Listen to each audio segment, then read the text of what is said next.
Insight पाठशाला में आप सभी का स्वागत है। आज हम बात करने वाले हैं भारत की राजधानी दिल्ली कब और कैसे बनी।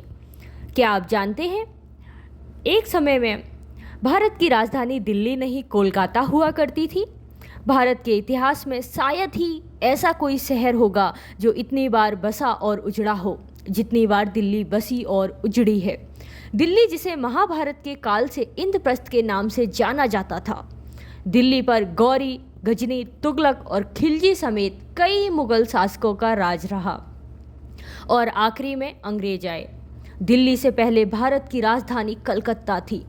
उस वक्त भारत आज के भारत से कई गुना बड़ा था। दिल्ली भारत का केंद्र था, इसलिए 12 दिसंबर 1911 की सुबह 80,000 भीड़ के सामने ब्रिटेन के किंग जॉर्ज पंचम ने घोषणा की, भारत की राजधानी कलकत्ता से दिल्ली स्थानांतरित करती है।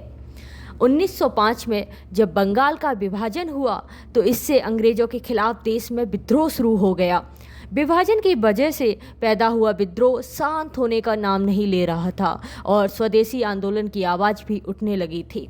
इसलिए अंग्रेजों ने दिल्ली को भारत की राजधानी बना दिया। जॉर्ज पंचम और उनकी पत्नी मैरी के लिए दिल्ली में दरबार भी सजाया गया था। इस दरबार में देश भर के राजा रजवाड़े शामिल हुए थे। दिल्ली को डिजाइन करने का फैसला ब्रिटिश आर्किटेक्ट एडवर्ड लुटियंस और सर हर्वर्ड बेकर को मिला था। 13 फरवरी 1931 को वायसराय लॉर्ड इरविन ने दिल्ली का राजधानी के रूप में उद्घाटन किया। दिल्ली के बारे में उस समय कहा जाता था कि कोई भी दिल्ली पर बहुत समय तक राज नहीं कर सकता, और ऐसा हुआ भी।